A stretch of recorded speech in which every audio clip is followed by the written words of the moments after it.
Muy bien, hermanos, como vimos la semana anterior, estábamos hablando de la Reforma Protestante. Hace una semana atrás se cumplieron 503 años de este gran evento que algunos historiadores cristianos inclusive dicen que el evento más importante después de la venida del Espíritu Santo en Pentecostés, no en el sentido de que en la Reforma nació el cristianismo, sino en el sentido de que de alguna forma particular el este evento llegó a rescatar los principios rectores del cristianismo que se habían diluido durante 10 siglos, del siglo V al siglo XV después de Cristo, de tal manera que esa es la importancia que tiene la trascendencia histórica que vino a marcar una pauta también, y este gran grito, como vimos la semana anterior y que vamos a revisar ahora hacia el pasar, de volver a las fuentes, fue lo que desató este maravilloso movimiento que nos dio lugar, ¿verdad?, a que nosotros pudiésemos volver a las Escrituras como el eje rector, como el principio formal de la Reforma,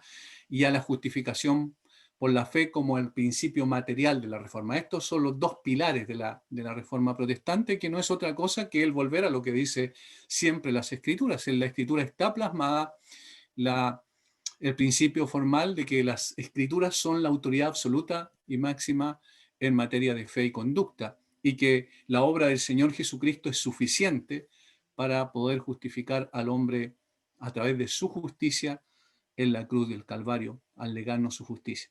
De tal manera que en ese sentido estamos hablando de un evento extraordinariamente importante. Ahora, una cosa es bueno recalcar: nosotros no adoramos a los reformadores, nosotros no creemos que los reformadores fueron personas perfectas como nosotros no lo somos, nosotros no creemos que ellos no se equivocaron en algunas cosas como nosotros tampoco podemos decir que lo somos, ¿cierto? Que no nos hemos equivocado. De tal manera que no idolatramos ni a Lutero, ni a Calvino, ni a Knock, ni a, ni a Melanchthon, ni a ninguno de los reformadores. Pero sí, obviamente, nosotros agradecemos al Señor que haya usado a estos hombres, a estos vasos de barro, para producir un evento tan importante como el que sucedió en el siglo XVI. Nosotros vimos la semana anterior el contexto de la reforma. Es muy importante que tengamos claro esto, porque ese fue el caldo de cultivo para que esta llama ardiera y pudiese iluminar gran parte de Europa, y que posteriormente también impactara a los Estados Unidos a través de los puritanos, y llegara también a nosotros desde los Estados Unidos, normalmente a nuestro continente, a nuestro contexto. Por tanto, eso hay que tenerlo muy en cuenta. Vimos varias cosas de contexto, ¿cierto? Lo primero es el contexto político. Hablamos de la caída del Imperio Romano occidental en el 475 después de Cristo en manos de los bárbaros, y el segundo, el Imperio Romano Oriental, cayó en 1453 en manos de los turcos o de los otomanos, como normalmente se conoce. Desde allí, entonces, en el siglo X, el rey germano Otón I funda el Sacro Imperio Romano Germánico, que estaba constituido por estos países que ustedes ven en pantalla, y la forma en que se elegía el emperador no era hereditaria, sino realizada por medio de príncipes electores, que en el tiempo de Lutero eran 7, y estos príncipes electores, uno de ellos marcó una importancia capital en la preservación de la vida de Lutero después de la Dieta de Worms, particularmente.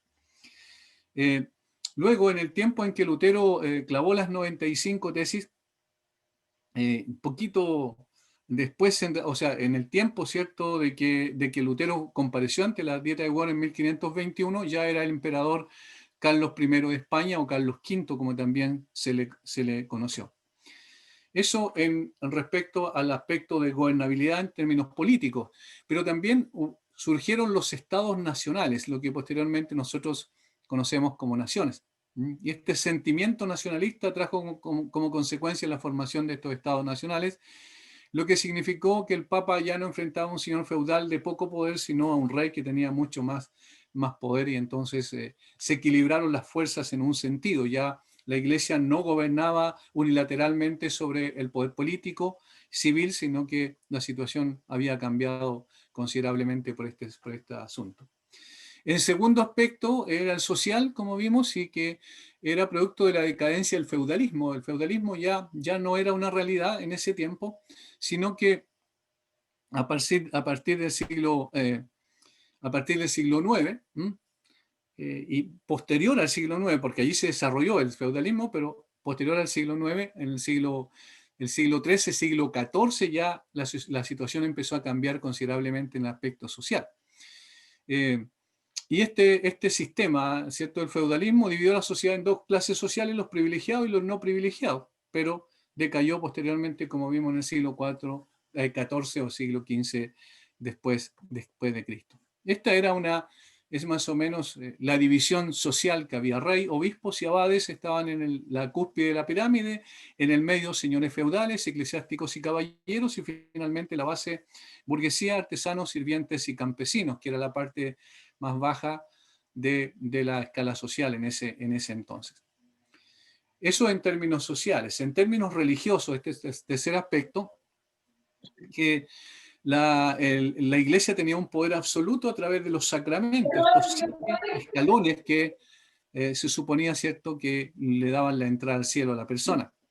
Y estos eran usados como instrumentos de control, las 7 arterias del cuerpo de Cristo, por medio de las cuales el creyente recibe los beneficios vitales de la gracia de Dios, así se le conocía. De esta manera controlaban la vida de la gente desde la cuna, desde obviamente el bautismo, hasta la tumba o la extrema unción o la unción de los enfermos, que era la parte final, de tal forma que controlaban completamente la vida de la gente por medio de estos sacramentos. El segundo aspecto religioso es el culto a la Virgen y los santos, que se popularizó por la forma en cómo Cristo era presentado en la Edad Media, como un juez terrible ante el que la gente no podía acceder directamente debido a su santidad, de tal manera que había que hacerlo a través de María. Pero a ella también era difícil de acceder directamente, por tanto había que recurrir a los santos, que eran personas más cercanas al ser humano. Y ahí está esa escala de intercesores que habían entre ellos y se popularizó mucho el culto a la Virgen y los santos. Las indulgencias, por otro lado, era otro de los aspectos importantes. Vimos los 7 sacramentos, vimos la popularización del culto a la Virgen y los santos, y en tercer aspecto religioso eran las indulgencias, que esto fue lo que desató finalmente, lo que encendió la llama de la Reforma a través de Martín Lutero. La persona tenía que confesar y esa confesión era seguida por la penitencia, algo que tenía que hacer, ¿cierto?, para el perdón de sus pecados, y el sacerdote imponía de acuerdo al pecado cometido una cierta penitencia. Pero aquellos pecados que no eran adecuadamente tratados en esta tierra debían ser purgados en el purgatorio, y ahí está el lugar intermedio entre el cielo eh, y, y el infierno, ¿verdad? Pero estas personas se supone que ya habían sido perdonadas, pero tenían que purgar todavía por sus pecados en ese lugar intermedio de sufrimiento, como antesala del cielo. Para cortar ese tiempo, entonces, de sufrimiento, se podía acudir al banco de méritos que los santos habían acumulado con sus buenas obras. ¿Quién manejaba ese banco de mérito? El Papa, por supuesto. Y cuando la iglesia se vio necesitada de dinero, ¿qué es lo que hizo? Empezó a vender estas indulgencias. Y en el tiempo de Lutero y poco antes se necesitaba mucho dinero para terminar la capilla en Roma. Y en consecuencia la venta de indulgencias se transformó en un verdadero negocio para la iglesia de ese entonces. Esto es lo que desató la ira de Lutero, finalmente la 95 tesis que él colocó en la Catedral de Wittenberg ese 31 de octubre de 1517. En el aspecto cultural, también vimos que hay un despertar intelectual y filosófico. A partir del siglo XIII y XIV comenzó a acentuarse la duda religiosa. Hasta ese momento nadie cuestionaba la iglesia ni la religión, y entonces esto dio lugar a que los pensadores empezaron a entender que tenían que tener su propio concepto de lo que realmente significaba y evaluar si era adecuado, consistente con la historia del cristianismo que se estaba practicando. Y aparecieron los pensadores, los humanistas en ese tiempo, y que empezaron a despertar en Europa los intelectuales, y de esa manera llegaron a ciertas conclusiones muy interesantes que finalmente desvirtuaron las bases de las creencias en las cuales se fundamentaba el papado principalmente, y desvirtuaron todo ello al encontrar los escritos, las copias de los escritos sagrados. Y también, por supuesto, ayudó mucho igualmente los escritos de los clásicos griegos. En este sentido, Francesco Petrarca, él fue una persona muy interesante porque fue un humanista o un pensador que dividió la historia en dos periodos, el periodo glorioso de la civilización clásica griega y el periodo de ignorancia y barbarismo, después de la caída de Roma hasta el 400, del 475 después de Cristo hasta sus días. ¿Mm? Su grito de guerra fue volvamos a las fuentes y al despertar el interés por los manuscritos antiguos del periodo clásico permitió descifrar algunos documentos falsos que la iglesia había usado por siglos para engañar y sostener sus dogmas. Estaba también Lorenzo de Valla, que examinó un documento antiguo que se suponía era una carta de Constantino le envió al Papa en el siglo IV, conocida como la donación de Constantino, y él descubrió que este documento era completamente falso, era anacrónico en cuanto al tiempo, porque no era del tiempo que se suponía que era del siglo IV, sino que era muy posterior a él. Era del siglo VIII en realidad. Él publicó sus conclusiones en 1440, con lo que no solo echó por tierra las pretensiones papales de autoridad, sino que se puso en duda todas las demás afirmaciones de los papas. Y la segunda gran contribución que él hizo fue sus anotaciones al Nuevo Testamento. En ella Valla prueba que la Vulgata latina tenía muchos errores de traducción, y esta fue publicada poco después de su muerte. Erasmo de Rotterdam también fue otro pensador muy interesante, un humanista, que publicó los escritos, las notas de Valla del griego, y colocó una al lado de otra para poder darse cuenta o para poder mostrar en realidad que las traducciones en las cuales se basaba la Biblia en ese momento, la Biblia católica, que eran esencialmente la traducción de Jerónimo, estaban erradas en cosas esenciales. La palabra más importante allí, metanoeo, de Mateo 4:17, se había traducido como hacer penitencia, y eso era usado en ese sentido como el sacramento para justificar el sacramento de la penitencia por la Iglesia Católica, pero en realidad debía ser traducido como cambio en sus mentes, y eso es en realidad el sentido del griego de la palabra en cuestión. También en términos, vamos a decir, tecnológicos, Johannes Gutenberg, que vivió entre los años 1398 y 1468, este orfebre alemán inventó la imprenta a mediados del siglo XV y contribuyó notablemente a que los escritos y publicaciones de los pensadores humanistas antes mencionados se divulgaran por toda Europa. Además, ayudó a que las 95 tesis de Lutero posteriormente corrieran prácticamente por Europa y en poco tiempo llenaran toda la Europa del Norte, en particular donde impactó más los principios de la Reforma. Eso es el contexto, más o menos, en el cual estaba basado la Reforma o el caldo de cultivo en el cual se produjo la Reforma, para decirlo de otra manera. Vamos ahora a la Reforma como tal y ahora sí empezamos ya con la segunda parte. Artífice de la Reforma.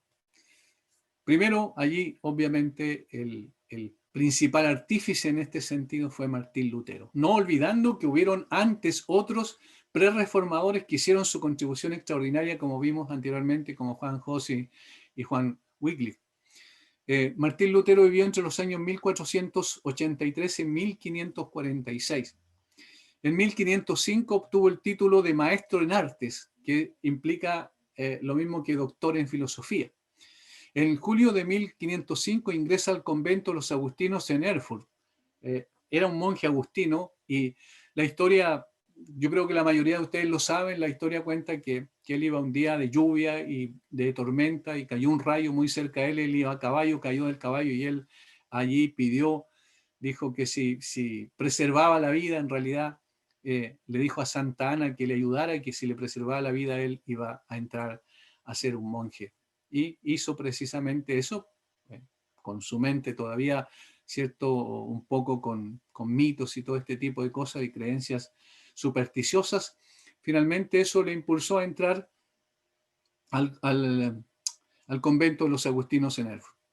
Se dedica al estudio de los padres a los padres de la iglesia y en 1507 es ordenado como sacerdote. En 1509 fue trasladado al monasterio de Wittenberg, donde enseña como profesor. Y en 1510 viaja a Roma, donde se lleva la disolución de su vida. Él lo que más quería era ir a Roma, porque Roma era el centro religioso de ese tiempo.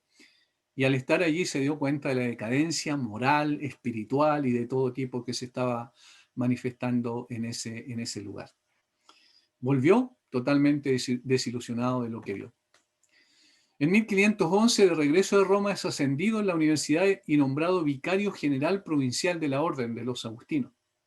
Desde 1512 a 1517 se apartó progresivamente las enseñanzas de la Iglesia romana a través del estudio de las Escrituras.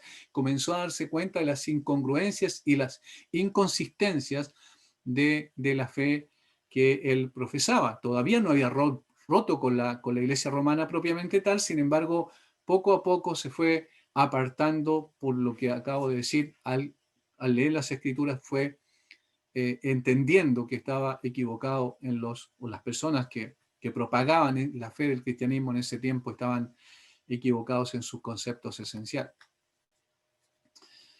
Esto que vamos a ver ahora es lo que pasó con Lutero en una forma muy sintética. Hay libros y libros que se han escrito al respecto, no vamos a ahondar profundamente en ello, pero hay cosas que son muy importantes porque tienen que ver con la fe en cuestión y por la conversión de Lutero y la convicción que recibió del Espíritu Santo como Dios. Aquí queda en evidencia, abre los ojos de las personas como la obra del Espíritu Santo en la que trae a las personas al conocimiento de la verdad. No es su sabiduría, no es su inteligencia, no es su capacidad intelectual, sino la obra soberana de Dios en la vida de ellos.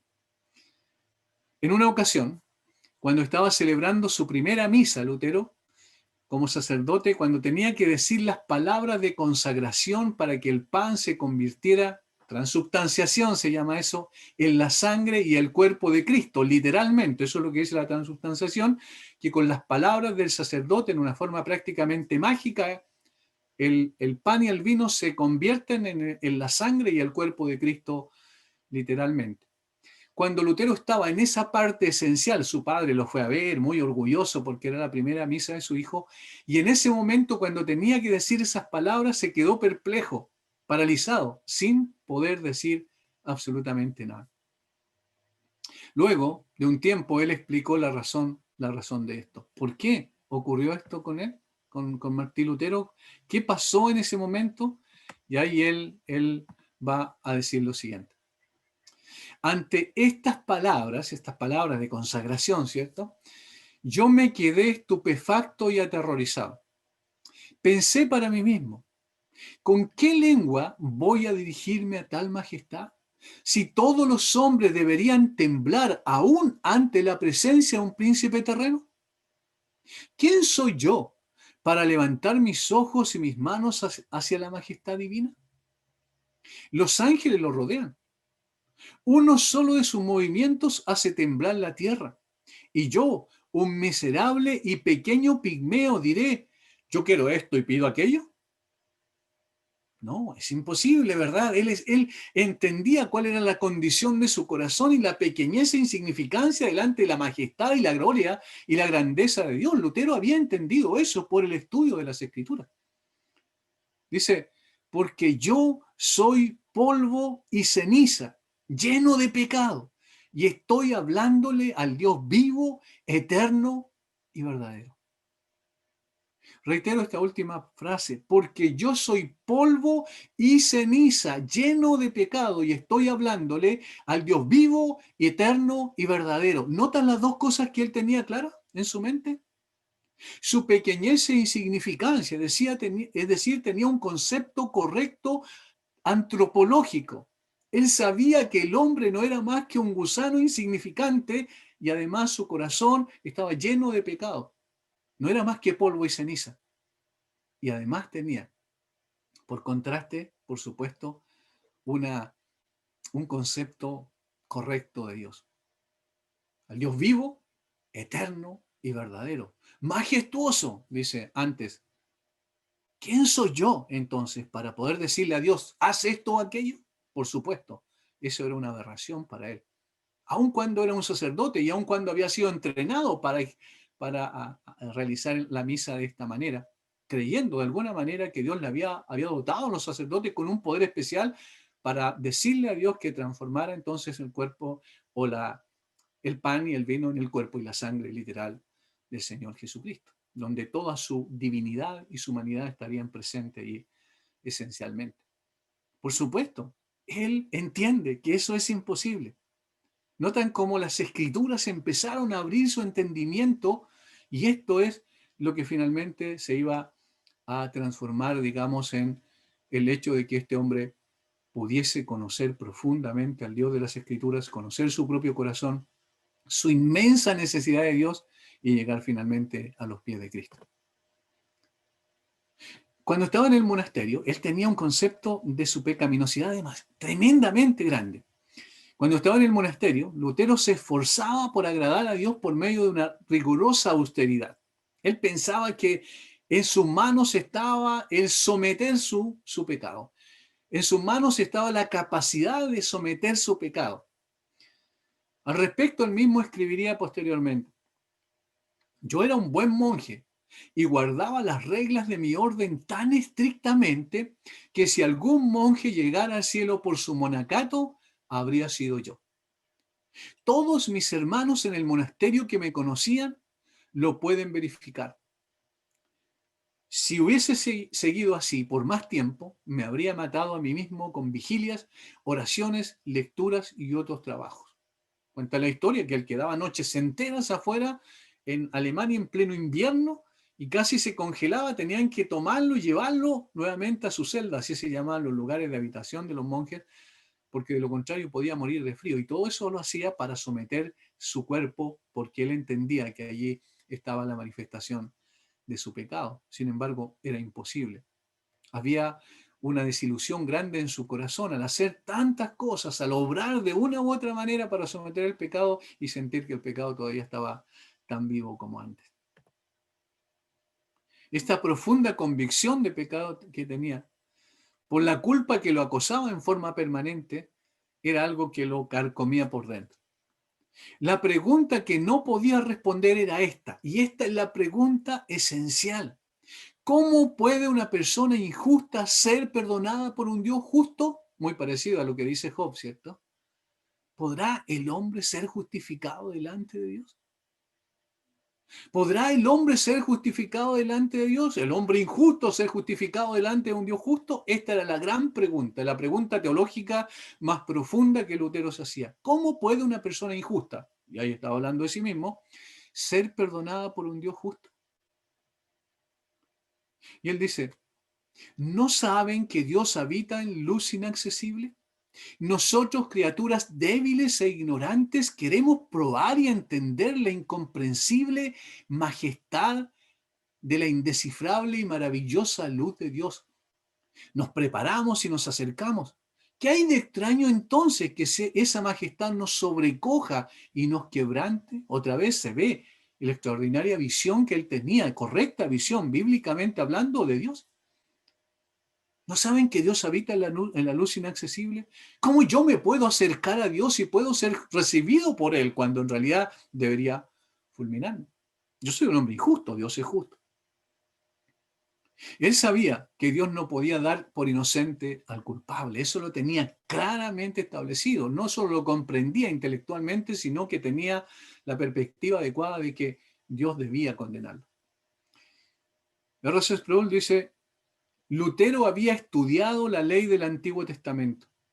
Conocía las demandas de un Dios puro y santo y eso le estaba volviendo loco. El genio de Lutero dilucidó un dilema legal que no pudo resolver.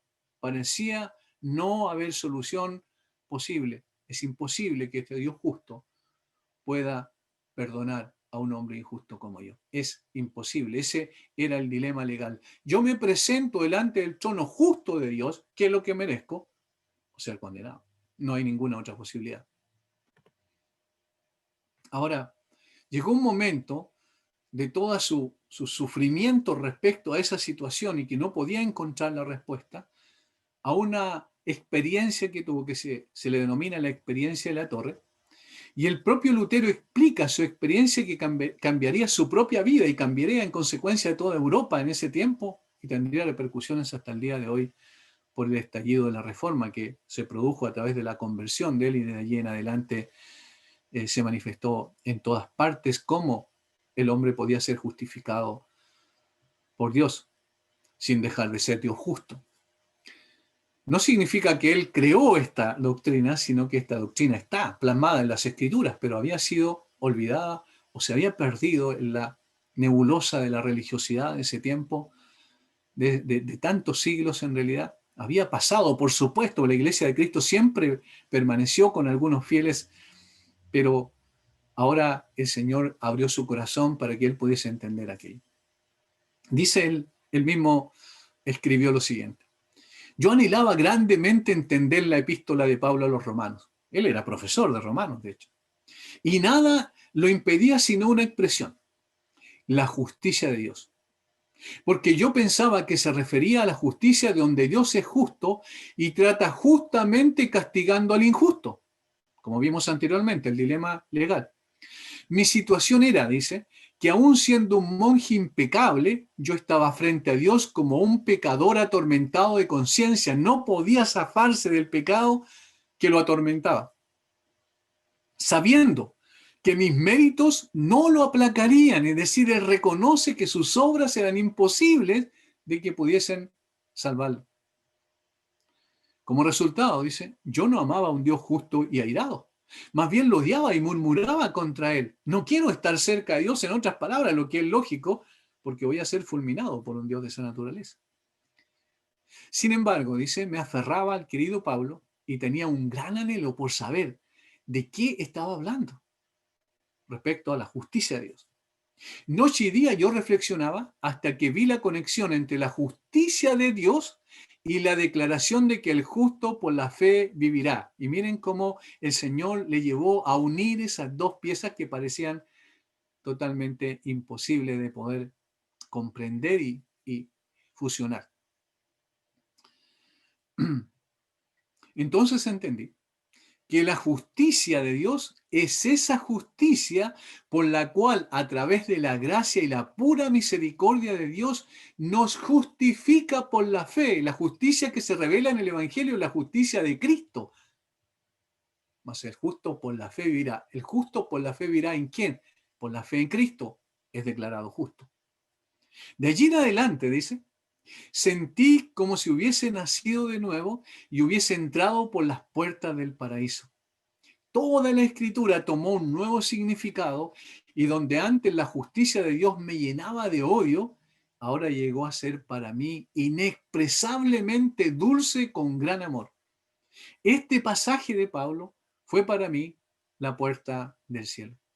Este pasaje de Pablo fue para mí la puerta del cielo. Mas el justo por la fe vivirá. La justicia de Dios se reveló en la persona de Cristo para que él pudiese entonces justificar al que es de la fe de Jesús, como dice Pablo en Romanos. Esta es la experiencia maravillosa de la conversión de Lutero. No a través de sus obras, no a través de sus esfuerzos, no a través de nada de lo que él hizo, pudo calmar su conciencia y hacerle un pecador perdonado delante de Dios, sino solamente la justicia de Dios, donde el Espíritu Santo aplicó esa palabra al corazón y a la mente de Lutero, lo transformó en un hombre nuevo. Entonces, posteriormente, por supuesto, a esta experiencia, Lutero clavó las 95 tesis. El 31 de octubre de 1517 aparece clavado en las puertas de la Catedral de Wittenberg el siguiente escrito en latín: por amor a la verdad y en el afán de sacarla a la luz, se discutirá en Wittenberg las siguientes proposiciones bajo la presidencia del reverendo padre Martín Lutero, maestro en artes y en Sagrada Escritura y profesor ordinario de esta última disciplina en esa localidad. Por tal razón, ruega que los que no puedan estar presentes y debatir oralmente con nosotros, lo hagan, aunque ausentes, por escrito. En el nombre de nuestro Señor Jesucristo. Amén. Adjunto a la cual estaban las 95 tesis contra la venta de indulgencias, las cuales en poco tiempo fueron traducidas a diversos idiomas y gracias a la imprenta distribuidas por toda Europa. Estas 95 tesis no eran necesariamente tan teológicas, sino que apuntaban, era una protesta en contra de las indulgencias que se vendían en ese tiempo y que eran usadas como instrumentos por la Iglesia de Roma. La reacción a las tesis no se hicieron esperar. Algunas personas las recibieron con gozo y admiración. Tal es el caso de Erasmo de Rotterdam y el príncipe elector de Sajonia, Federico el Sabio, que fue un protector de Lutero posteriormente. Otros reaccionaron con enojo. Tal fue el caso de Juan Tetzel, vendedor de indulgencias, quien junto a otros pidió que Lutero fuera condenado y quemado como un hereje. Este era el hombre más, digamos, más notorio en cuanto a la venta de indulgencia. Él decía que cuando la moneda caía en el vaso, en el recipiente, ¿cierto?, que usaban para recoger el dinero de las indulgencias, tintineaba en el fondo del cofre, entonces un alma salía del purgatorio. Y de esa manera vendía como una especie de comerciante experto las indulgencias. Este hombre estaba enojadísimo por las 95 tesis de Lutero. Por su parte, el Papa León X se limitó a decir: este hermano, Martín Lutero, tiene un gran ingenio y todo lo que se dice contra él no es más que envidia de fraile. Al principio no lo tomó muy en cuenta, pero más adelante cambiaría de opinión radicalmente. Luego entonces, entre el 21 y el 26 de abril de 1518, Lutero fue a Heidelberg y se le dio la oportunidad en ese lugar de defender sus tesis frente a la orden de los agustinos. Para tal caso, Lutero preparó 28 propuestas que llamó paradojas, con base en la Biblia y las enseñanzas de Agustín de Hipona. Este encuentro dejó grata impresión en quienes le escucharon. Luego, en 7 de octubre de 1518, por orden del Papa, Lutero fue a Augsburgo. Comparece en esta ciudad ante el cardenal Cayetano, en cuya reunión no se le permitió defender sus postulados, más bien fue conminado a retractarse. No he venido aquí a disputar contigo, le dijo el cardenal Cayetano. Retracta o prepárate a sufrir las penas que has merecido, dijo el cardenal. Lutero respondió: declaro estar pronto a responder de palabra o por escrito a todas las objeciones que pueda hacerme el señor legado. Declaro estar pronto a someter mis tesis a las 4 universidades de Basilea, de Freiburgo, de Lovaina y París, y a retractar lo que ellas decidan erróneo. Pero protesto solemnemente contra la extraña pretensión de obligarme a una retractación sin haber sido refutado. Desde ese momento en adelante, Lutero sabía que su vida pendía de un hilo. Luego fue a Leipzig, el 4 de julio de 1519, y Juan Eck, un teólogo prominente, reta a Lutero en debate. Este versaba sobre las indulgencias y la supremacía del Papa. La autoridad del Papa fue el punto álgido del debate, en donde Eck argumentaba sobre la base de Mateo 16-18, el texto que bien conocemos: y tú eres Pedro, y sobre esta roca edificaré mi iglesia, y las puertas del Hades no prevalecerán contra ella.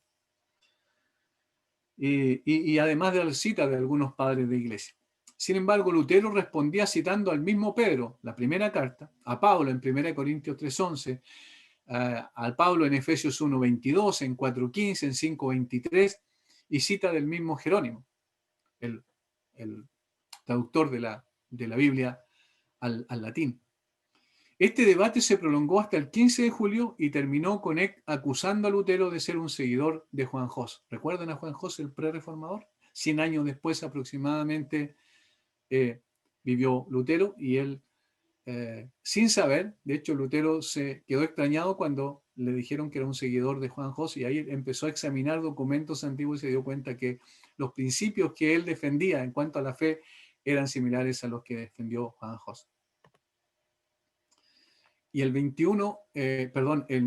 15 de junio de 1520 ocurre algo especial. A esta altura la controversia ya había tomado un rumbo muy peligroso para la vida de Lutero, porque el 15 de junio de 1520 el Papa León X había emitido una bula contra el reformador. La bula Exsurge Domine se llamaba. Levántate, Señor, esa es la traducción. Exsurge Domine. Levántate, oh Señor, y juzga tu causa, que cerdos salvajes han invadido tu viña. Obviamente saben a quién se está refiriendo con cerdos salvajes.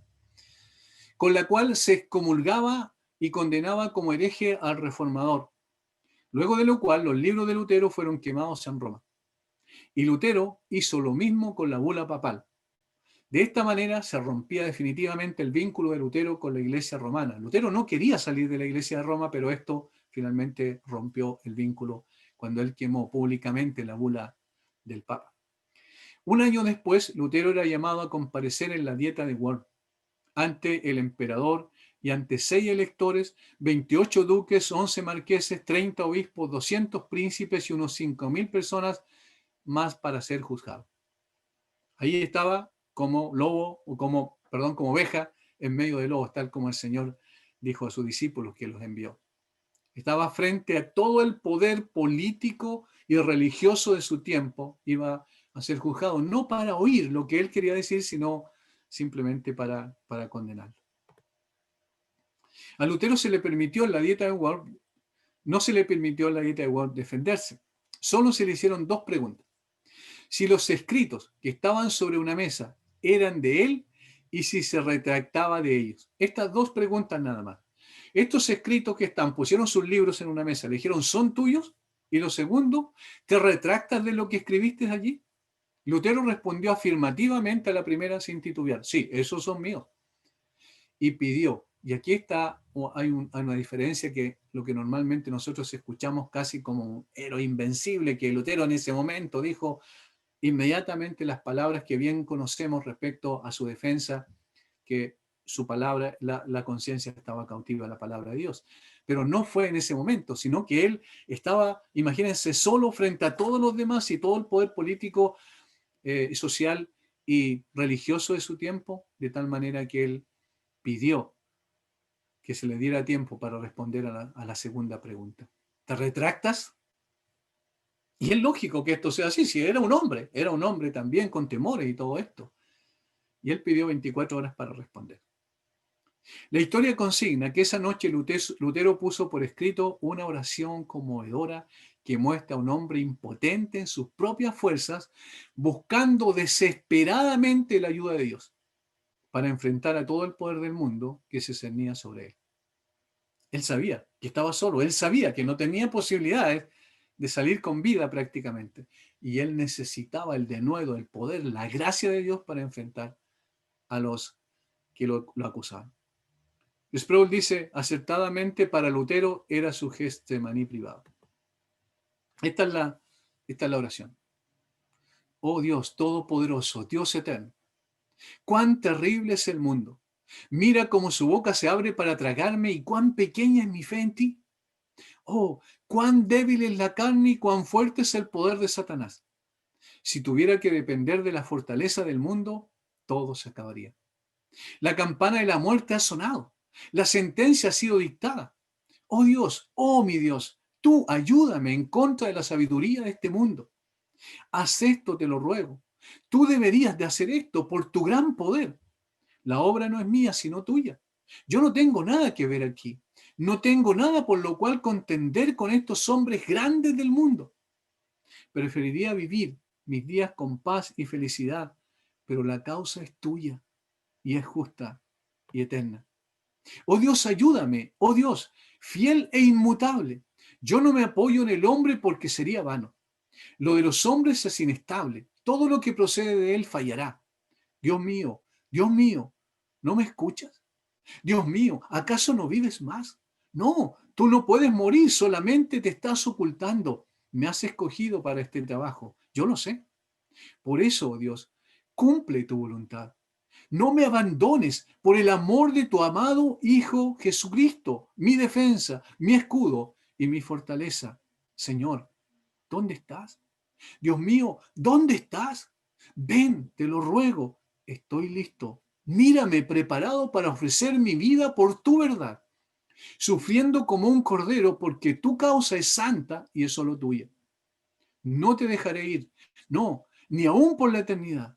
Y aunque el mundo estuviera saturado de demonios y este cuerpo que sobra de tus manos fuese arrojado y pisoteado, cortado en pedazos y consumido hasta las cenizas, mi alma es tuya. Sí, tu propia palabra me lo asegura. Mi alma te pertenece y habitará contigo para siempre. Amén. Oh Dios, envía tu ayuda. Amén. Uno puede leerla 1000 veces esta oración y queda impactado siempre. Es imposible quedar indiferente ante la situación de un hombre que estaba, todas las tinieblas del infierno estaban sobre él en ese momento prácticamente. Lo iban a consumir y él sabía que iba a morir. Eso es lo que dice en su oración. pero pide desesperadamente la ayuda de Dios. Y miren cómo el Señor respondió a esta petición singular de Lutero. Al día siguiente Lutero responde, ya en la dieta de Wort. Puesto que vuestra majestad y vuestras señorías desean una respuesta simple, responderé sin rodeos y directamente. A menos que sea convencido por las escrituras y por la razón clara, yo no aceptaré la autoridad de los papas y de los concilios, porque ellos se contradicen unos a otros. Mi conciencia es cautiva de la palabra de Dios, por ello no puedo retractarme de nada, porque ir en contra de la conciencia no es bueno ni es seguro. Esta es mi posición. No puedo hacer otra cosa. Que Dios me ayude. Amén. Y esto es la frase que conocemos mucho y que encarna la reforma, y que encarna el espíritu de la reforma, y que encarna en realidad el corazón de un hombre completamente transformado por Dios, por el poder de la palabra de Dios, por el espíritu de Dios. Este hombre enfrentó al mundo entero de su tiempo y fue vencedor. Dios lo sostuvo y de hecho Dios le dio vida para que siguiera disfrutando y escribiendo y propagando el mensaje glorioso del Señor Jesucristo. Pasamos ahora a Juan Calvino. Y aquí también voy a ser sintético lo de Calvino porque hay mucho, mucho que decir, pero no está el tiempo suficiente para poder desarrollarlo completamente. Juan Calvino, Lutero, Calvino. Juan Calvino fue, de una u otra manera, el hombre que sistematizó la doctrina. Es decir, no es que la doctrina no estaba en la Biblia, sino que simplemente la sistematizó de una forma especial. Fue el gran pensador de la Reforma. Vivió entre 1509 y 1564. Nació el 10 de julio de 1509 en la provincia francesa de Picardía.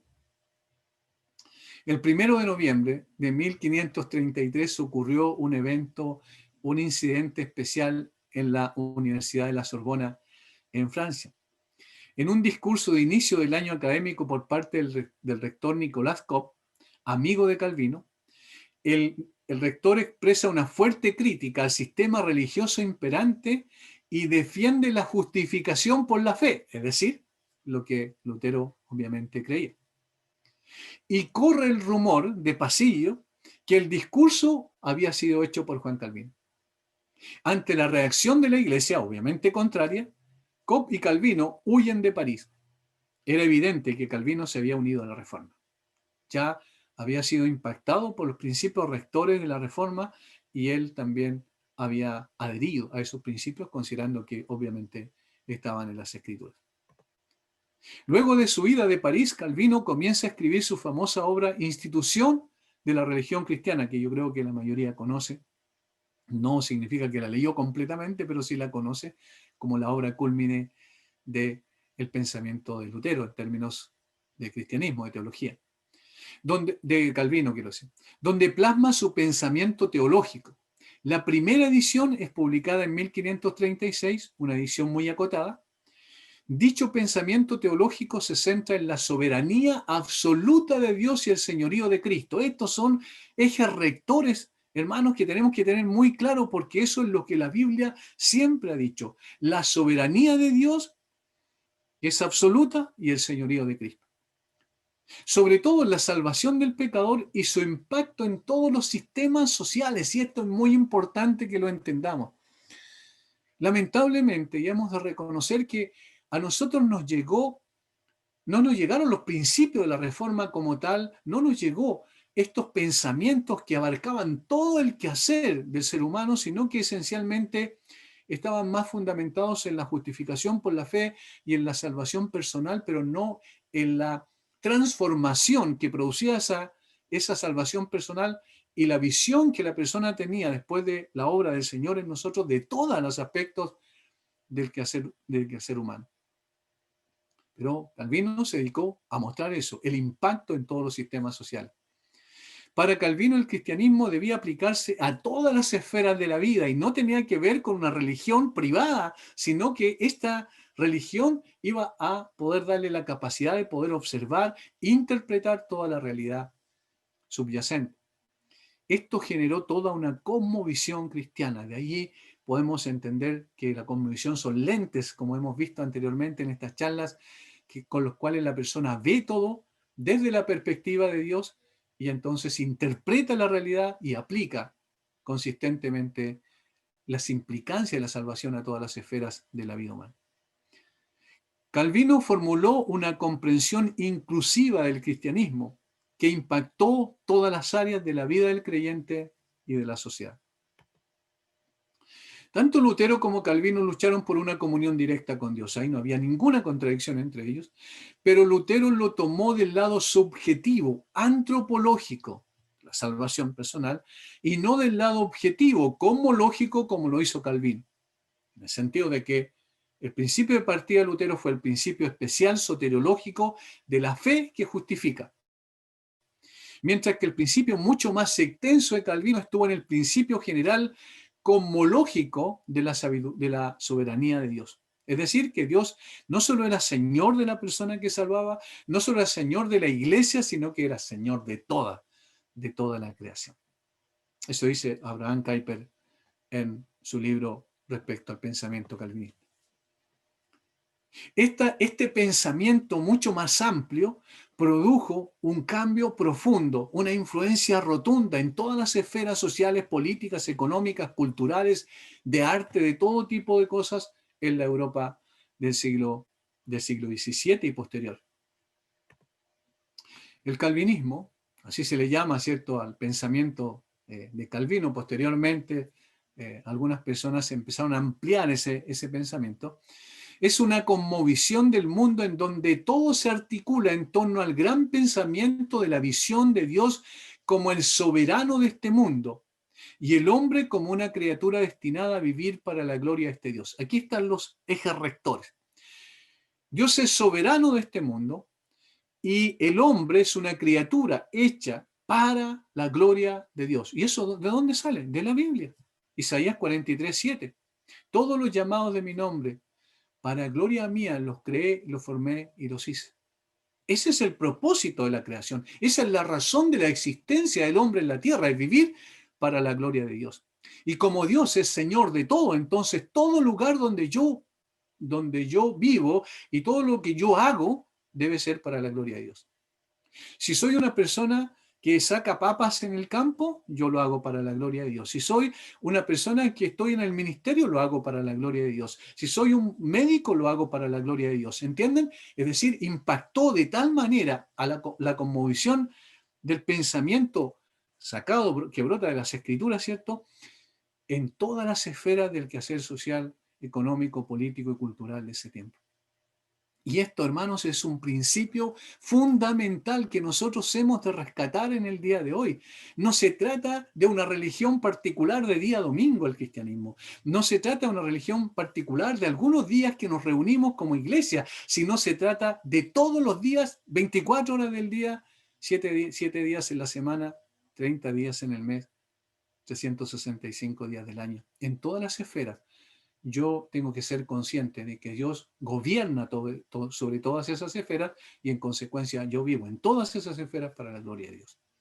Ese es el sentido. Este es el impacto más grande desde el punto de vista teológico y que implica toda la vida del ser humano en la sociedad entera.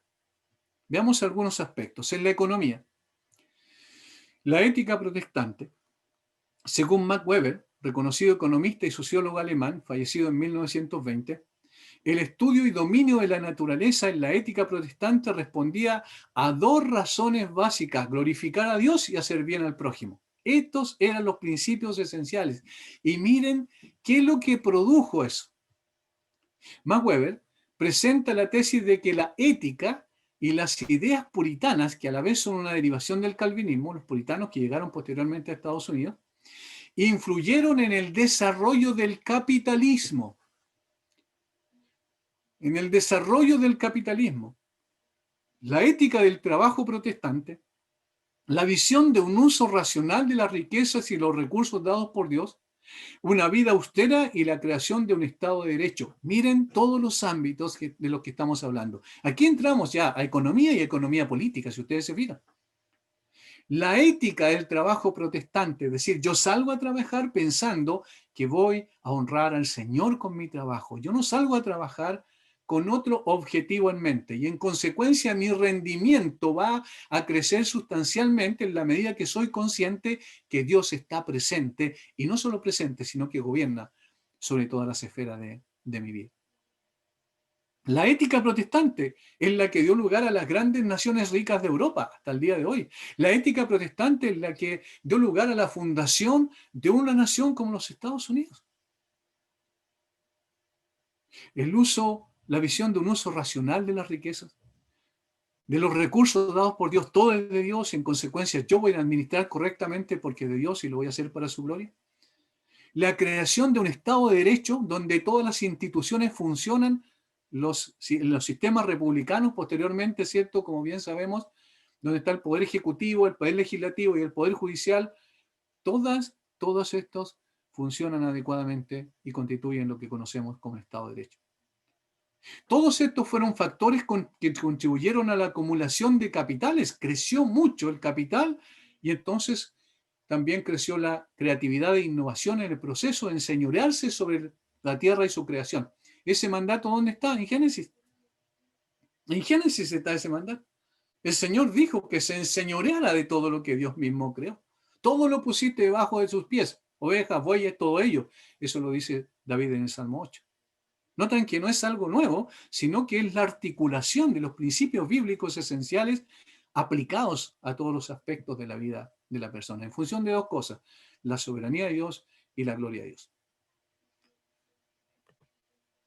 Quizás me gustaría ahondar más en esto, pero la verdad que no está el tiempo, pero es importante recalcarlo. Ahora, la soberanía de Dios sobre toda creación. Este es la reflexión, el pensamiento, esta es la articulación de esta filosofía. Si todo está bajo la soberanía de Dios y el mundo es obra de la creación de Dios, entonces no hay una división entre lo sagrado y lo secular, o entre las actividades religiosas y las actividades seculares. Entiéndase bien esto, este es un grave problema que nosotros hemos heredado como iglesia en Latinoamérica y debemos sacar eso de nuestra cabeza para entender estas cosas esenciales. No existe una división entre lo sagrado y lo secular. ¿Cómo estás tú? En mi vida espiritual estoy bien, en mi vida secular más o menos. Eso es absurdo, no tiene sentido. Toda la vida del creyente es espiritual, toda, absolutamente toda. El médico que está operando en un pabellón quirúrgico está haciendo algo espiritual, porque el concepto que él tiene, siendo el Señor de su vida, el Señor Jesucristo, entonces es poder hacer esto para la gloria de Dios. Él está haciendo, cumpliendo, vamos a decir, eh, con sus deberes espirituales al hacer su trabajo bien, con excelencia. Miren cómo esta división, esta separación entre lo secular y lo sagrado ha dado lugar a una religiosidad vacía, sin contenido, sin esencia, donde el cristianismo simplemente tiene que ver con lo que yo hago el día domingo y luego me voy y se acabó. Ya todo lo demás no tiene que ver con mi vida cristiana. Eso es absurdo. Pero estos principios nos hacen recordar otra vez que si Dios es el que creó todo y todo está bajo la soberanía de Dios, entonces no hay división entre lo sagrado y lo secular. En este marco, entonces, nuestro trabajo ha de ser hecho para Dios y es, por tanto, una actividad religiosa y sacerdotal. ¿Pero cómo, pastor, puede decir eso? Sí, eso es una actividad religiosa y sacerdotal. Como sacerdote de Dios, en el sacerdocio general de los creyentes, todos somos sacerdotes, eso es lo que rescataron ese principio también de las Escrituras, la Reforma, y eso significa que todo lo que hacemos, entonces, lo hacemos para Dios, independiente de la persona que le hagamos el servicio o independiente a la institución que estamos sirviendo. Tercero, la vocación como un llamado de Dios. El trabajo es un llamado de Dios, por lo cual se debe hacer con integridad para la gloria de Dios y el bien de la sociedad. Hermanos, si las naciones respetaran este principio, si las personas conocieran a Dios como lo conocieron estos hombres de la Reforma, o si la iglesia volviera a vivir de esa manera, sería un impacto tremendo en la cultura de nuestros días también. En la política. ¿Han escuchado ese término? El cristiano no tiene nada que ver con política. No se mete en política, no habla de política. Eso es algo que nos legaron también y que en realidad es absurdo. Miren cómo el pensamiento de la reforma fue articulado de tal manera que impactó también esta área. Había un nuevo concepto de la autoridad. La autoridad es delegada por Dios y por tanto no es permanente, es prestada y limitada la autoridad del hombre, obviamente en todas las esferas. El único que tiene autoridad absoluta y permanente es Jesucristo. De tal manera que toda autoridad se deriva de Él. La familia, la iglesia y el Estado, en estas tres esferas, la autoridad se deriva de Dios. Y poseen estas tres esferas, la familia, la iglesia y el Estado, poseen autoridad en tanto cumplan los propósitos para los cuales fueron creados. Cuando se desvía de eso, ya no tiene autoridad, bíblicamente hablando. Segundo, un nuevo concepto de libertad. La libertad de conciencia con la que Dios nos creó hace necesario someterse a la autoridad, pero al mismo tiempo vigilar que la autoridad cumpla el propósito para el cual existe. Si no cumple, queda libre en su conciencia. Juzgad ustedes o juzgad vosotros. Es necesario obedecer a Dios antes que a los hombres. ¿No es verdad? Es necesario obedecer a Dios antes que a los hombres, porque si los hombres se desviaron del propósito para el cual Dios les legó una autoridad delegada y limitada, entonces la conciencia no tiene por qué, libre, con la cual fuimos creados, no tiene por qué someterse a un Estado, un gobierno que se desvió completamente de Dios y de su palabra. Dice John Fletcher y Alfonso Ropero en su libro Historia General del Cristianismo. La reforma despertó en las naciones la sed de libertad y de una vida más elevada y pura. Donde quiera que se desarrolló el protestantismo, las masas hicieron valer sus derechos y se acentuó de una manera permanente el respeto de los individuos y el decoro de la sociedad. Luego continúan diciendo, se puede decir, por lo tanto, que la reforma fue la madre de las repúblicas.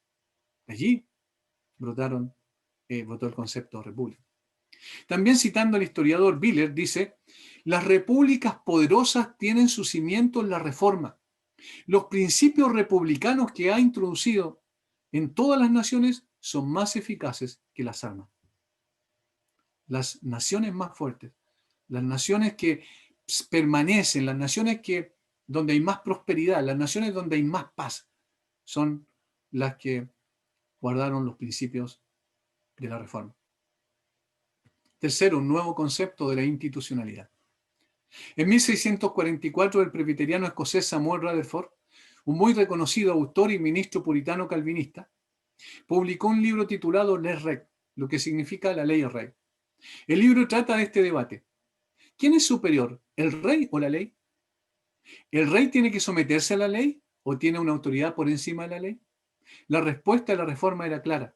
La ley es superior y cada autoridad humana tiene que someterse a ella. Por supuesto, el concepto era la ley de Dios. Este mismo principio, noten, Rutherford lo aplicó a la política y al Estado. El Estado tiene una ley fundamental, una constitución, una carta magna, como se conoce, y el gobierno tiene que someterse a la constitución. ¿Quién es el rey? La ley. Ese es el sentido de un nuevo concepto de la institucionalidad. De esa manera las instituciones funcionan. Las repúblicas están constituidas sobre ese principio esencial. En las artes, un reavivamiento del estudio de las lenguas. Las traducciones de la Biblia al inglés, al alemán, al español, entre otros, contribuyeron al despertar del intelecto y el estudio diligente. En ese tiempo, la mayoría de las personas, por ejemplo, en el tiempo de Lutero en Alemania, eran analfabetas y aprendieron a leer en las escrituras. 2. Un desarrollo de universidades. El interés por la propagación de las doctrinas de la Reforma llevaron a crear universidades para preparar ministros que luego se transformaron en centros educativos de alto nivel. Por ejemplo, la Universidad de Princeton, de Yale, de Harvard en Estados Unidos y así muchas otras en Europa también. Tercero, un nuevo interés por la composición musical. La creación de himnos para la adoración despertó el interés por la música. Luego de esto surgen los grandes músicos de Europa, Entre ellos, quizás el más connotado es Juan Sebastián Bach, que firmaba Soli Deo Gloria todas sus partituras. Despertar de las artes plásticas, también de la pintura, en la ciencia. El reconocimiento de Dios como creador, este era el punto de partida del desarrollo de la ciencia.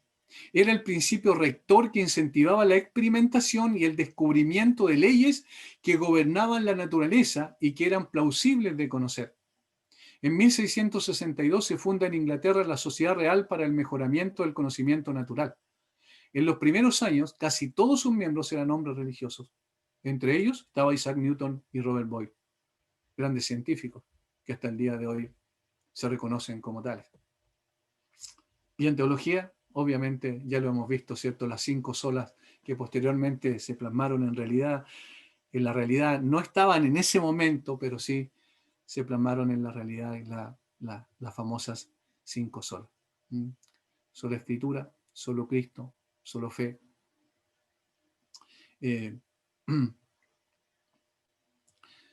Solo gracia y solo a Dios la gloria.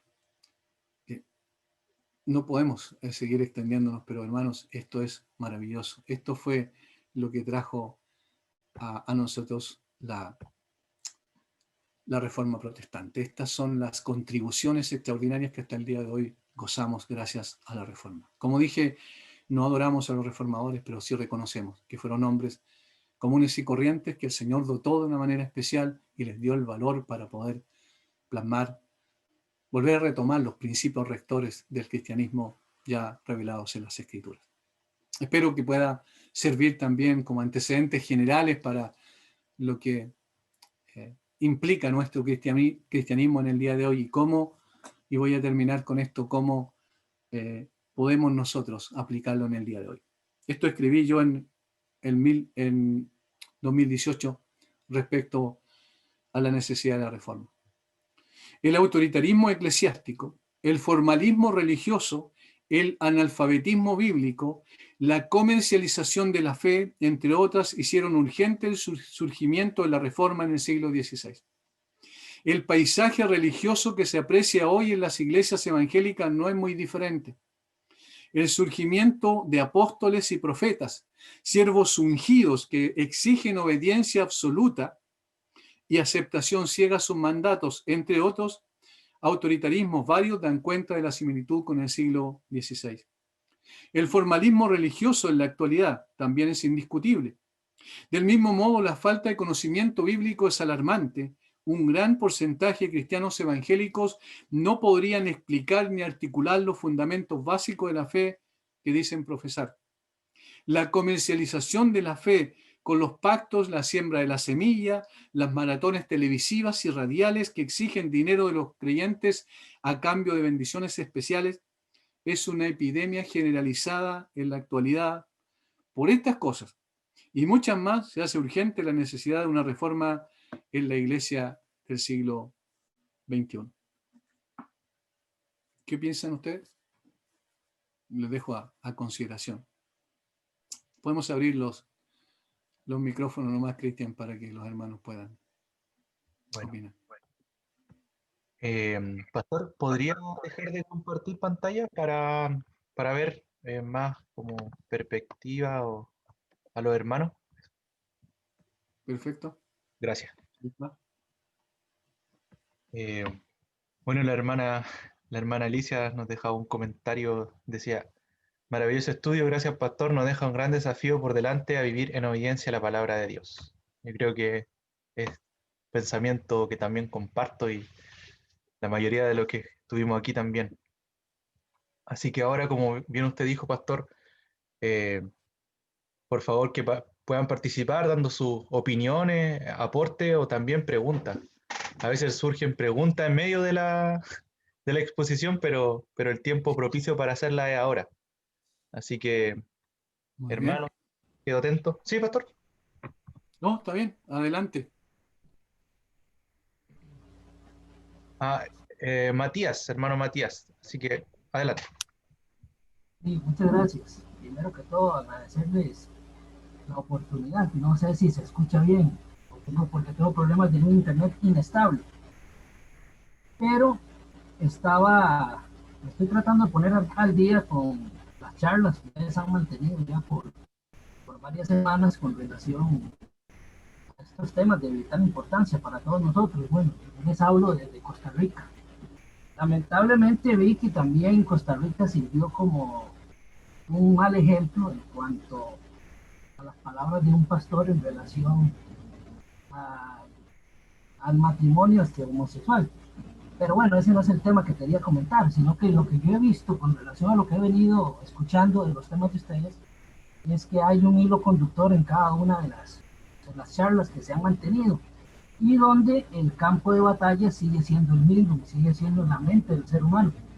Entonces, esto me lleva a preguntarme varias cosas, como, bueno, ya estudiando un poquito más sobre este tema de la reforma protestante, posterior a esta reforma protestante, en 1545 a 1563 se dio la contrarreforma. Correcto. Y los seguidores del catolicismo dijeron que más bien no fue posterior, sino que más bien venía desde antes, y bueno, después de ellos ahí se vio la unificación de liturgias y de muchas otras cosas. Esto fue promovido por Pablo III, Julio III y creo que Pío IV, no recuerdo muy bien.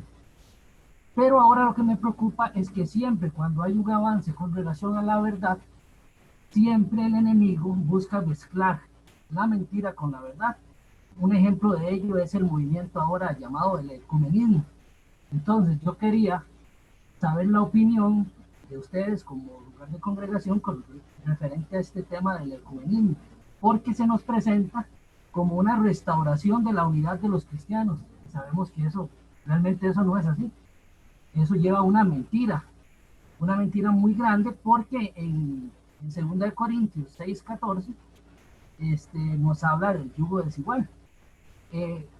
Conversando con un cura católico sobre lo que era el analfabetismo en tiempo pasado y sobre el tema de imágenes, él me explicaba y me decía, bueno, es que fueron creadas generalmente para enseñar a la población el sacrificio de Jesucristo. Entonces bueno, yo fui católico, y cuando uno entra a la iglesia católica está toda la pasión de Cristo representada, y uno se pone a pensar, bueno, si yo no sé leer ni escribir, sí, obviamente el ver todas esas imágenes me pueden llevar a una mejor comprensión, y ahí es donde viene la mentira, porque actualmente no es necesario, más bien actualmente sabemos leer y escribir, pero continuamos en un alfabetismo práctico, ¿verdad? Entonces vemos que, como bien lo decía el pastor Iván, nuestro campo de batalla es el mismo, y la estrategia es la mente, y la estrategia de Satanás es siempre mezclar la mentira con la verdad. Muchas gracias. Muy bien, hermano, muchas gracias por su intervención. Agradecemos mucho, nos nutrimos también de lo que usted nos comparte. En efecto, así es. Hay que ser muy cuidadoso en todo esto, porque el ecumenismo es también una forma de engaño, ¿verdad?, que trata de hacer una unificación haciendo abstracción de la doctrina. Y obviamente eso es imposible, porque la unidad solamente se da en función de la verdad. Y eso lo tenemos, por ejemplo, en la oración del Señor Jesucristo en Juan 17. Dice él en el versículo 6, he manifestado tu nombre a los hombres que del mundo me diste, tuyos eran y me los diste, y aquí están las características de quienes son. Dice, y han guardado tu palabra. Ahora han conocido que todas las cosas que me has dado proceden de ti, porque las palabras que me diste les he dado y ellos las recibieron y han conocido verdaderamente que salí de ti y han creído que tú me enviaste. Las características esenciales son creer, ¿cierto?, en el Señor Jesucristo y guardar su palabra, que es la evidencia de que en efecto hemos creído. Y obviamente sabemos que eso es imposible, fusionar aquello con una unidad externa que no tiene una esencia, una consistencia real en la verdad. La verdad es la que nos une, no, ¿cierto?, la mentira o el engaño o la seducción, para que podamos tener una unidad que no es tal, bíblicamente hablando. Por eso el ecumenismo es peligroso, tal como usted lo acaba de mencionar. y necesitamos permanecer en las Escrituras. Y obviamente permaneciendo en las Escrituras, nosotros discernimos también dónde está el error. Y tal como usted decía, la batalla siempre va a ser la batalla de la mente, porque allí se estructura el pensamiento y lo que el hombre piensa en su corazón, así es él, como dice el autor de Proverbios. Amén. Gracias, pastor. ¿Alguien más quisiera comentar algo? Una consulta, aporte, que nos pudiera enriquecer a todos también.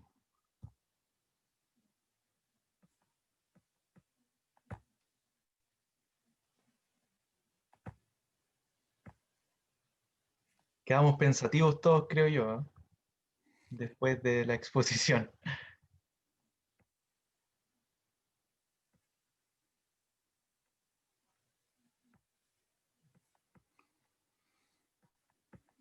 Al menos yo no veo a nadie que esté haciendo alguna señal. No sé usted, Sí, pastor. importante un poco lo que decíamos hace un rato atrás al iniciar en realidad la charla, decíamos que trataran de pensar en algunas cosas que evidentemente en el día de hoy, con el tiempo, como dice Francis Schaeffer, el efecto de la reforma duró alrededor de 2 siglos, pero posteriormente empezó a decaer porque parece que el proceso lógico, lamentablemente, y donde siempre hay que volver otra vez, este grito, ¿cierto?, de este humanista en los tiempos de la Reforma, volver a la fuente una y otra vez, y a la fuente única de autoridad que tenemos en las Escrituras. ¿Recuerdan los fariseos cuál era su problema esencial? Ellos decían que guardaban la ley y eran celosos guardadores de la ley, pero ¿cuál era el problema que se suscitó en ellos? Que añadieron muchas leyes a la ley verdadera, y finalmente ahogaron la ley verdadera del Señor y perdieron el espíritu de la ley y distorsionaron en consecuencia lo que era la fe verdadera. Y a veces nosotros caemos también en eso. Todos tenemos tradiciones que hemos heredado y tradiciones que tenemos que revisar conforme a las Escrituras y eliminar esas cosas, sacarlas de lo que son el culto y la adoración al Señor para poder honrar al Señor bíblicamente hablando y no necesariamente a través de un montón de cosas de añadidura de factura humana.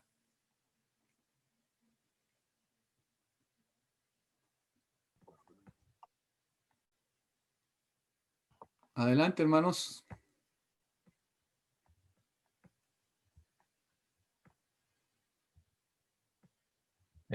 Pastor, acá con mi papá conversado mientras usted exponía también sobre el ejemplo de Martín Lutero, no como con ánimos de ensalzarlo, ¿cierto? Sino verlo como un símil al día de hoy, en el sentido de que él se opuso y la valentía también propia y la que le dio el Señor de poder enfrentarse a eso. Y me llamó mucho la atención también que usted se haya detenido en esa oración previa a su frase célebre, porque ahí también uno se da cuenta de que era un hombre con temores quizás también, igual que todos, y necesitaba de esa dependencia de Dios. Bueno, en su caso él luchó contra la Iglesia Católica, ahora nosotros tendríamos que verlo desde el punto de vista de luchar contra las ideologías que están predominando, como ya se ha venido reiterando. Entonces, uno puede aplicar los mismos principios al día de hoy, el tema de la dependencia de Martín Lutero a la palabra, a la oración, y cómo eso también lo llevó a tener convicciones firmes para enfrentarse al poder dominante que en ese tiempo era la Iglesia Católica. Así es, exactamente.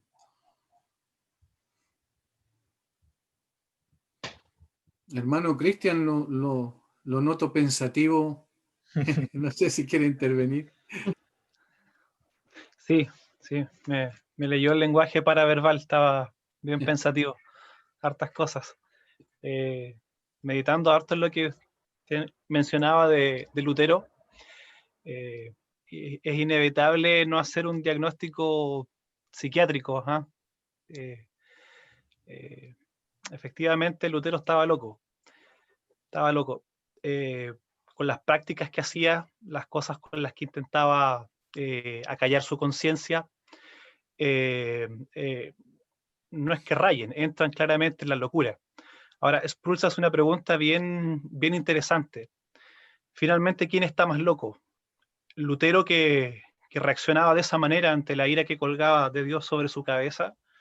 ¿O las personas que viven la vida con la ira de Dios pendiente sobre sus cabezas, pero como si no ocurriera nada. Finalmente, el que está verdaderamente loco, y la Biblia lo dice, es el hombre que vive en pecado lejos de Dios. Esa es la verdadera locura. Lutero estaba como este hombre que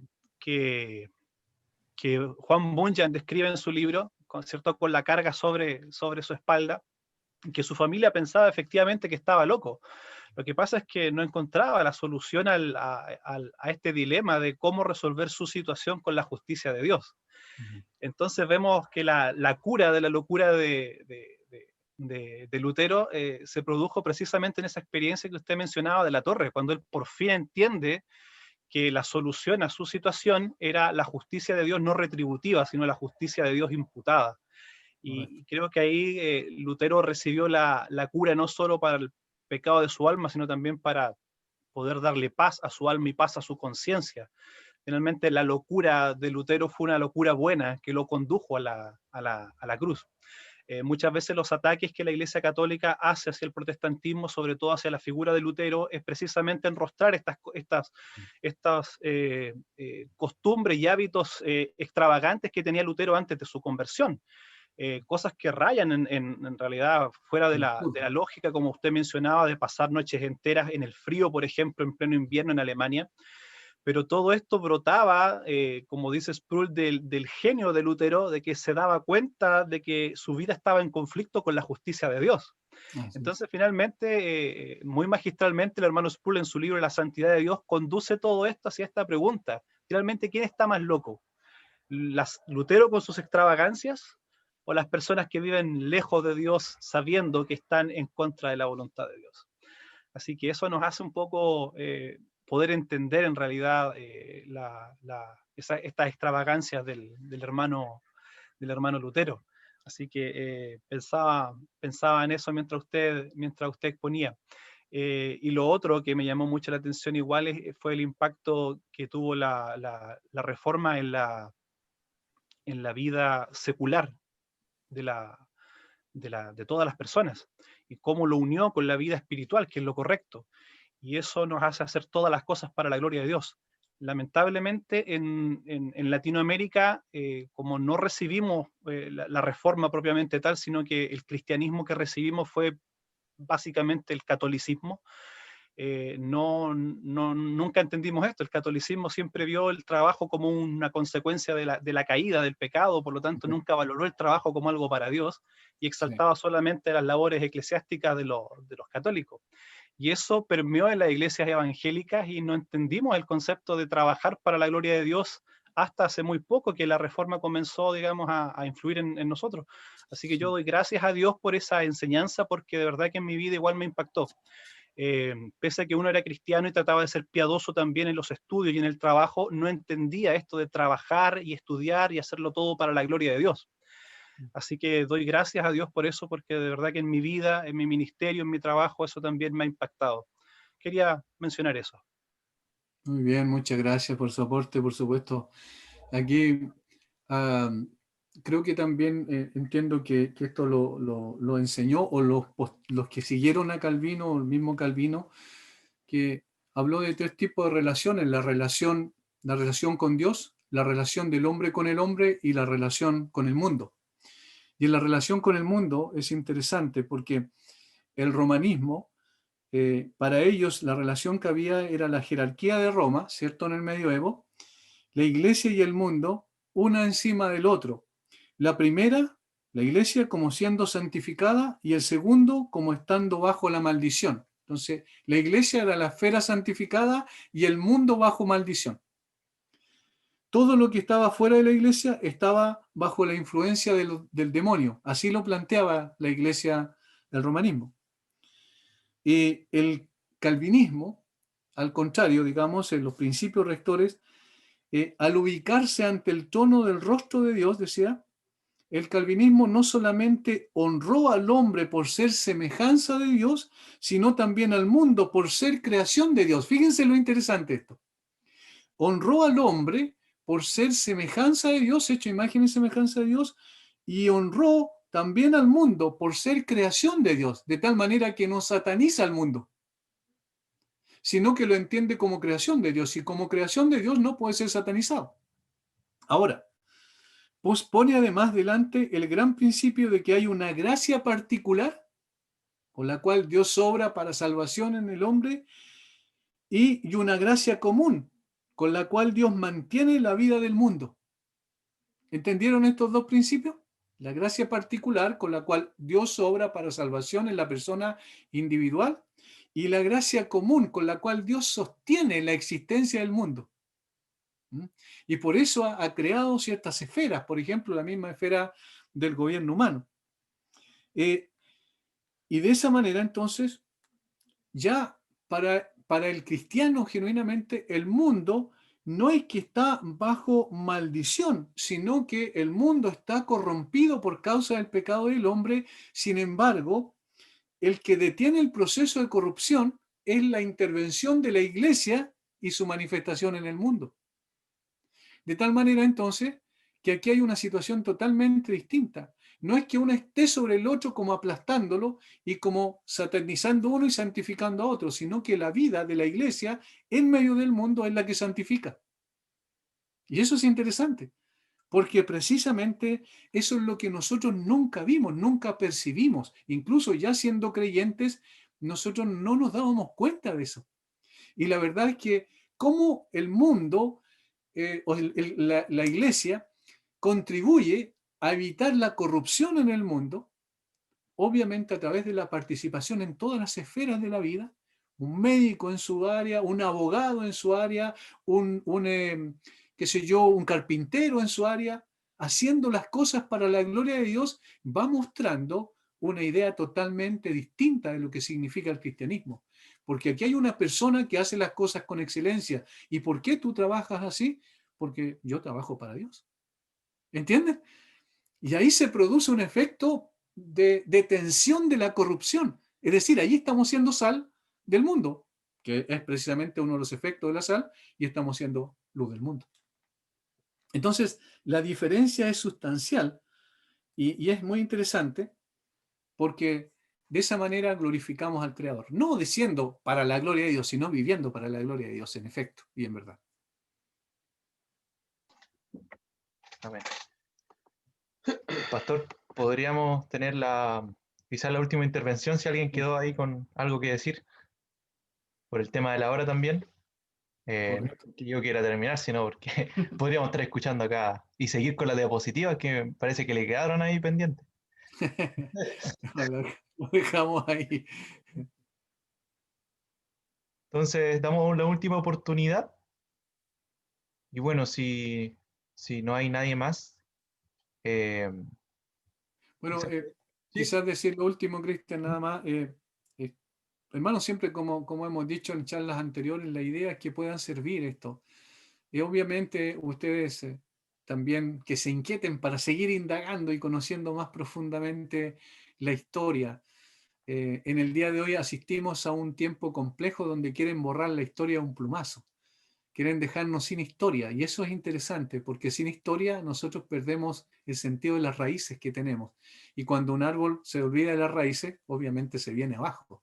Necesitamos saber quiénes somos bíblicamente y necesitamos saber qué ha pasado durante los 2000 años de historia, porque allí está la esencia de lo que es la iglesia y cómo hemos de volver otra vez a las raíces para no olvidarnos de lo que somos y poder mirar el presente con confianza, con certeza de que el Señor está con nosotros y está al mando del buque que es su iglesia y que las aguas más turbulentas que puedan venir sobre la iglesia no la harán zozobrar porque nuestro capitán está firme con el timón y nos lleva adelante hasta el puerto glorioso del cielo. amén. Muchas gracias, Pastor. Pedirle quizá al hermano Darco si nos puede despedir en un momento de oración. También mencionando obviamente lo que acabamos de oír y orando por mayor convicción en la iglesia.